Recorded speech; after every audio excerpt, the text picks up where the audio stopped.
हाँ देखो कटक राजनीति मूलरू कांग्रेस थिला कांग्रेस तो आस्ते आस्ते दुर्बल हो पड़ा वर्तमान आज जहाँ आम खबर पाइलु देखलु आमर जे बीजेडी जड़े वरिष्ठ नेता एवं राज्यसभा सदस्य श्रीयुक्त देवाशीष सामंतराय आज विधिवत भाव में दिल्ली ठारे बीजेपी रे भारतीय जनता पार्टी रे जोग देइछन्ति एवं भारतीय जनता पार्टी तुंग नेता मानकु एवं विशेषकर प्रधानमंत्री नरेंद्र मोदी को उच्च प्रशंसा करछन्ति एवं ता द्वारा भारतर ओडिशार विकसित हो से ठीक अच्छे किसी मन नहीं तुमर यहाँ गणतांत्रिक अधिकार तुम गणतांत्रिक अच्छी तुम जीव असुविधा किसी ना तेणु निश्चित दुर्बल हम अनेक फलोअर अच्छा अनेक कर्मी अच्छा केवल कटक सहर नुहे कटक जिलार नुहे जगतसिंहपुर मत अच्छा पारादीप मत अच्छा से मैंने बीजेडी छाड़ी बीजेपी जॉइन कर सन्देह ना अन्य पाखे जी दीर्घ दिन धरी बीजेडी टिकेट रे लोकसभा को निर्वाचित हो आसुले श्रीयुक्त भर्तृहरि महताब से हठात बीजेपी रे जॉइन कर गला निर्वाचन साधारण निर्वाचन जॉइन करी से पुणी बीजेपी टिकेट रे जीतिले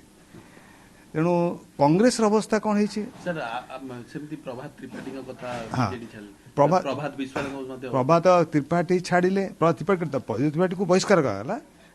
पुओ जे बर्तमान जी विधायक अच्छा बांकीर देवेंद्र त्रिपाठी ताकू बहिष्कार कराला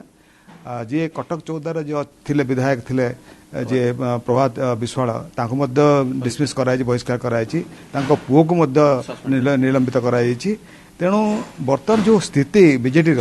रहिले कि रहिले मेयर रहिले सुभाष सिंह रहिले आउ आमर कटक जिला विजु जनता दल सभापति प्रफुल्ल सिंह रहिले यही दुई जन केते दूर बीजेडी को नेबे टाणिबे बीजेडी को शक्तिशाली करेंगे बीजेपी को अधिक सक्रिय करेंगे सेटा मु बुझी पाउनी कौन हो पारिबो अन्य पक्षरे कांग्रेस कथा देखिले कांग्रेस जो बर्तमान अच्छा विधायिका अच्छा से कांग्रेस टिकेट जीतथिले किंतु तांकर बापा मोहम्मद मोकिम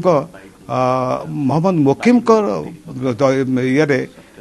दबदबारे से जीतिले निश्चित भाव में किंतु अन्य पक्षरे जो देखिले राज्यसभा जो क्रॉस भोटिंग जो कांग्रेस बहिष्कार डिसमिस कला आमर डिसमिस तो प्राय डिसमिस तो कहले चले कौन अच्छे डिसमिस सस्पेंड नुहे डिसमिस करागला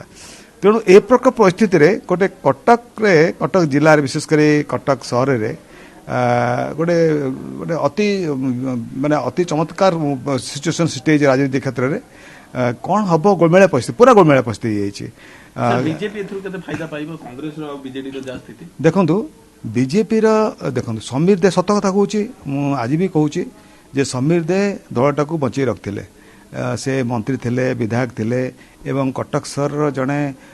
मान्यगण लोकप्रिय विधायक थिले अति नेतृत्व नौथिले से तांको देहांत परे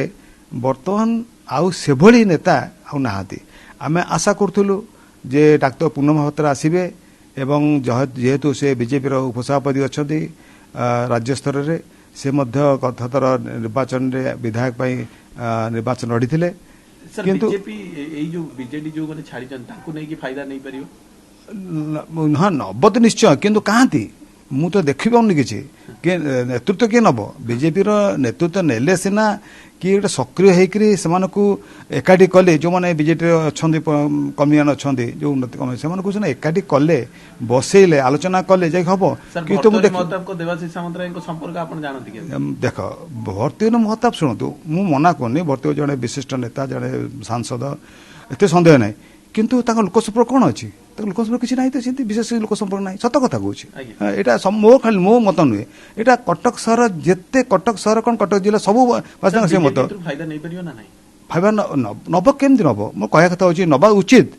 किंतु अच्छा जहाँ भी कांग्रेस फायदा नवा कथा सी तो मुखी आउट दल कर सारे नुआ दल कर सारे नुआ पार्टी कर सारे तेणु किए दब बर्तमान यहाँ फायदा नब जदि बीजेडी यदि एकाठी न हे तांकर दल जो दुई जन हाँ बीजेडी नेता न हे बीजेपी जो तुंग नेता मान अच्छा जदि कटक प्रति दृष्टि नदेवे ध्यान नदेवे एवं मु भावुची देवाशीष सामंतराय आसला पर जना पड़ो कौन स्थिति ताकर हम से निश्चय चेष्टा करेंगे बीजेपी को मजबूत करने कटक सहर बहुत चेष्टा करेंगे कहीं दायित्व दिखाई गुरु दायित्व दिहला हाँ तेणु से चेष्टा करेंगे କିନ୍ତୁ ସେ ଏଇ ରାଜନୈତିକ ଫାଇଦା କେତେ ଦୂର ଉଠାଉଛନ୍ତି ବିଜେପି ପାଇଁ ସେଇଟା ଭବିଷ୍ୟତ କହିବ।